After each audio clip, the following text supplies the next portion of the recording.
بہت دفعہ مدد نہیں آتی کہ انسان مستقبل کے بارے میں تقوی کے لیے عزم مصمم نہیں کرتا. دراصل وقتی طور سے تقوی ہے لیکن آئندہ پھر بھیڑنے کا ارادہ ہے. ابھی بھی متقی ہے کہ ابھی تو 2 نمبر ہے, ابھی 1 نمبر ہوا کہاں ہے.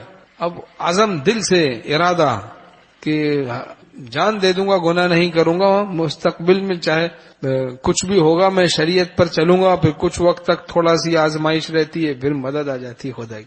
اب جو لوگ جناب آزمانے کے لیے تقوی اختیار کیا ہوا ہے, مستقبل کے بارے میں ان کا متقی رہنے کا ارادہ نہیں ہے, دکھانے کے لیے یا آزمانے کے لیے کہ چلو کچھ وقت چل کے دیکھتے ہیں, یہ تو خدا تو دل کے حال کو جانتا ہے, تو مدد آتی بھی نہیں, پھر محروم رہتے ہیں نصرت خدا بندی سے. خدا تو دل کے حال کو خوب جانتا ہے, یہ منافق ہے یا کیا ہے, ولی اللہ ہے, ہمیں دل سے چاہتا ہے یا صرف ایسے ہی ظاہراً چاہتا ہے. جو اللہ کے ساتھ اپنے معاملے کو درست کر لیتا ہے, ایک حدیث شریف میں مضمون ہے, جو اللہ کے ساتھ اپنے معاملے کو درست کر دیتا ہے, اللہ مخلوق کے ساتھ اس کے معاملے کو درست کر دیتا ہے. بہت سے لوگ چاہتے ہیں کہ میں مخلوق کے ساتھ میرے معاملات درست ہو جائیں, اللہ کے ساتھ معاملے کو درست کرتے نہیں.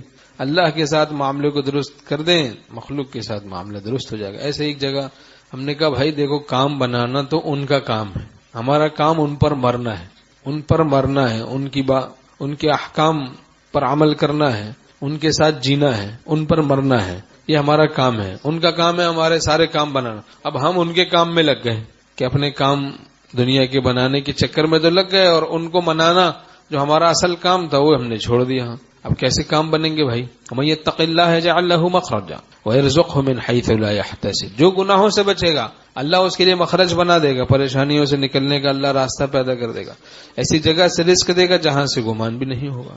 ہاں, دنیا کے لیے اللہ کو نہ چاہے, اللہ کے لیے اللہ کو چاہے, تقوی میں بھی خلوص ہو, اخلاص ہو. جو دین مانگتا ہے اللہ اس کو ضرور عطا کرتا ہے. عقل سے کبھی آدمی سوچتا ہے کہ بھئی کوئی نجات کی ہے ہی نہیں صورت, ہمارے پاس نہیں, خدا کے پاس بے شمار صورتیں ہیں. ایسی نجات کی صورت نکالے گا, ہم تقوی اختیار کریں, ہم اپنا کام کریں, وہ پریشانی سے نجات کی ایسی صورت نکالے گا کہ جو ہمارے وہم و گمان میں بھی نہیں.